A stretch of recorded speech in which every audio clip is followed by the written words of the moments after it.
पुण्यामध्ये मनसे आणि ठाकरे गट एकत्र लढणार असल्याची माहिती सूत्रांकडून मिळतेय। दोन्ही पक्षांचा युतीबाबत जवळजवळ निश्चित झाल्याचं सांगितलं जात आहे। आज रात्री पुन्हा एकदा दोन्ही पक्षाच्या स्थानिक नेत्यांची बैठक होणार आहे। आजच्या बैठकीमध्ये जागा वाटपाबाबत दोन्ही पक्षाचे नेते चर्चा करणार आहेत।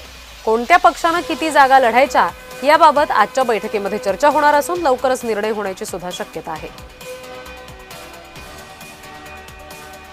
आज जेव्हा बैठक होईल, दोन्ही पक्षांकडून स्थानिक नेते जेव्हा भेटतील, चर्चा करतील, तेव्हा सगळ्या 165 जागांसाठीची तयारी निश्चित केली जाईल। पुण्यामध्ये मनसे आणि ठाकरे गटाचं नेमकं काय ठरतंय हे पाहणं महत्त्वाचं आहे आणि त्याच्यासाठी आजच्या रात्रीच्या बैठकीकडे आपलंही लक्ष असेल।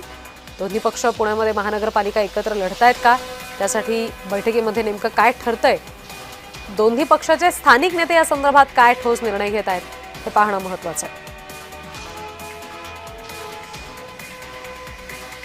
पुण्यामध्ये दोन्ही पक्षाच्या स्थानिक नेत्यांची आज बैठक आहे।